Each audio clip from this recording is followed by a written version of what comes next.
মক্কার তরুণ ছাগল পালতো মুশরিকের বিশ্বনবী আর আবু বকর রাদিয়াল্লাহু তাআলা আনহু একবার গেলেন। বিশ্বনবী বলেন, আমি খুব ক্ষুধার্ত, তোমার কাছে কি দুধ আছে ছাগলের? আব্দুল্লাহ ইবনে মাসউদ বলে, আছে, কিন্তু এটা আমার মালিকের, আমি তো দরদ দেখাই আমার মালিকের দুধ আপনি পথিক, আপনারে দিতে পারি না।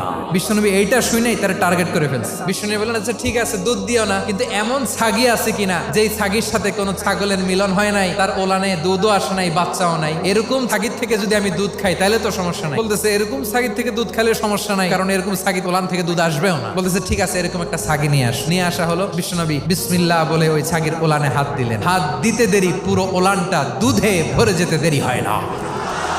বিশ্বনবী আর আবু বকর রাদিয়াল্লাহু তাআলা আনহু দহন করে পেট ভরে খেলেন। এই দৃশ্য আব্দুল্লাহ ইবনে মাসউদের হৃদয়ে দাগ কাটলো। এই মুজিজা দেখে তিনি বললেন, আশহাদু আল্লা ইলাহা ইল্লাল্লাহ। ওনাকে টার্গেট করে বিশ্বনবী দেখলেন এমন ইন্টেলেকচুয়াল ব্রেন, উনি সূক্ষ্ম জিনিস বুঝে বেশি, ফিকহি জ্ঞান ওনার মধ্যে বেশি। বিশ্বনবী ওনাকে কোরআনের জ্ঞান শিক্ষা দিতে লাগলেন।